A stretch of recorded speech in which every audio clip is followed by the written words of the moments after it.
by the power of Grayskull.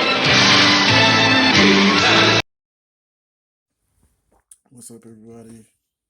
Once again, this is the Beige One to bring you my 2 cents on, of course, another Masters of the Universe. But this is called He-Man and the Masters of the Universe. Unfortunately, I didn't change the little thing in the background. That's the comic that came with the figure. So, but of course, we're talking about He-Man and the Masters of the Universe. Not Masters of the Universe Revelations, but He-Man and the Masters of the Universe. The kid-friendly animated 3D animated show that was on Netflix, which is the second He-Man related show on Netflix. Well, I really did enjoy it. I enjoyed the story. Animation is not my forte, none that I care about, but it was the story that I enjoyed the most. Um, it One of the biggest things that I find very interesting about this whole entire thing is that I didn't hear not one person complain about this version of He-Man. I didn't hear critics or these so-called fans hate this show or say anything about this show. But because I guess it wasn't done by Kevin Smith, which proves my point from the previous video that I did about He-Man and the Masters of the Universe, which is freaking hysterical. But again, goes to show you, it's not about the character. It's about the person that's behind the character, which is Kevin Smith. People just don't like Kevin Smith, but the truth of the matter is, we're all Kevin Smith kids.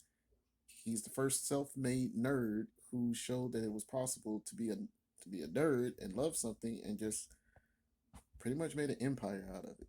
Regardless of how people feel about him, he did his thing. But I digress. This episode of my 2 cents is about this version of He-Man, not me going on a rant. But I kind of want to go on a rant, but I'm not going to. I enjoyed this show. The story was great.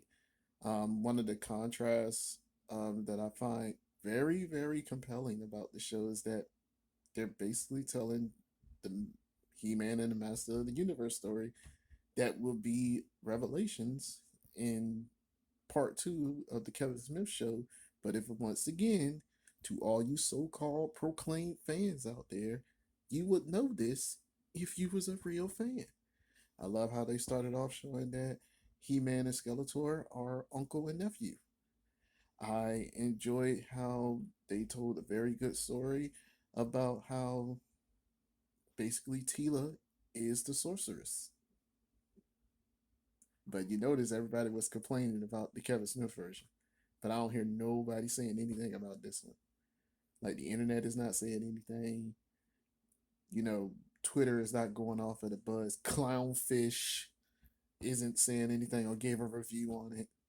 Find it very interesting. Very interesting. Had a lot to say about the Kevin Smith version, but crickets about this one. But it's going to be very entertaining when Revelations Part 2 comes out. You know what's the topic of discussion going to be? Oh, they just ripped off this version, the kids' version of He-Man. That's all they did. No, they didn't. Once again, if you're a real fan, you know the entire mythos about He-Man and the Masters of the Universe. But anyway, once again, I digress. Try not to go on a rant, but it just irritates me that these so-called fans out there who really think that they're fans, and when they're not, they have no idea about the background. They have no idea about anything. This show did what basically the original show did. In this show, He-Man used his sword like a baseball bat, not like a sword, which was a running gag in the He-Man cartoon back in the day. Like, you have a sword, but you don't use it like a sword. You use it like everything else, but not really a sword. Like, it's a sword.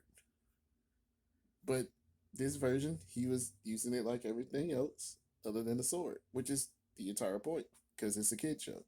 Can't really hack and slice everybody, especially in a kid show. Because if anybody wants to know about that stuff about Saturday morning cartoons, go watch Toy Galaxy. I highly advise anybody to go subscribe to Toy Galaxy because that guy over there does a great job of like really deep diving into the background of like all the pop culture related stuff.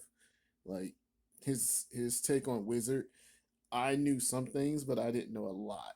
And the part where the creators, the owners and founders, like didn't really try to adapt to the digital age, and that's how we pretty much got CBR and comingsoon.net and all these other outlets who, hell, to be honest with you, I don't even think they're relevant today because as you can see, there's tons of YouTube content of people out there who consider themselves the aficionados of like everything, which is fucking hysterical.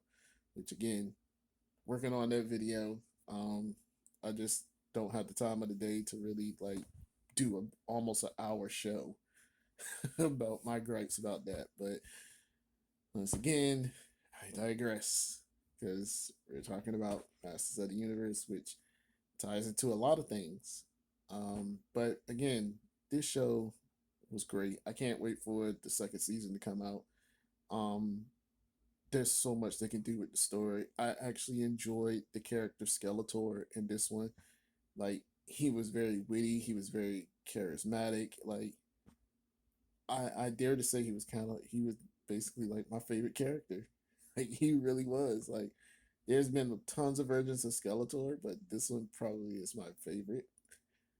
And surprisingly, it's from a kid show, which kind of isn't really kiddish if you really think about it. Like they made the masters kids, but they also took it in a very corny way. Like it's very Adam West Batman. Is very Power Rangers heavy. Like there are very high Power Ranger themes in this show. Like it is mind boggling to me that they took their beats from Power Rangers, which is crazy, but it's such a great idea. Like, who knew? Who knew? Oh man, the show is great, man. Like, I encourage anybody to really give it a try. I'm not a huge fan of what the action figures look like. Um, like I said, the animation is not my favorite. The character designs, some of them I can get behind, some of them I really can't. But again, it's not meant for me. Like it's not meant for a late 30-something-year-old guy. It's meant for kids, like my niece who's 5, or like anybody in that age group. It's meant for them, so they can say, "Hey, I remember this show," because it's a easy telling show. Like it's has a lot of dynamics with family. It's you know self-driven about finding the inspiration and the courage to arise above all adversity. You know, all those hokey and corny things that we loved in Saturday morning cartoons, especially those moral lessons that they used to tell after like Thundercats and He-Man and G.I. Joe. Now knowing's half the battle. G.I. Joe. I feel like watching that right now. I don't know why. I don't know if you can see G.I. Joe in the background, but yeah. But anyway, that's pretty much it. I don't think I have too much negatives about the show. Um, like I said, other than I don't like the animation, but again, it's not meant for me in my age group. That's what Masters of the Universe Revelations is for. You know, because this show is called He-Man and the Masters of the Universe, not Masters of the Universe Revelations. Amazing how the title tells you what the show is about compared to where fake rage, especially fake nerd rage, which is very toxic and is very sad in so many ways. But anyway, I've been the Beige Wonder. I'm about to get back to watching AEW. Like, share, subscribe, thumbs up, thumbs down, however you choose to do. Don't like the video, oh well, don't care. Hate watch it. You do everything else that way. You hate watch it. So hey. Anyway, see you later. Peace. See you in the funny pages.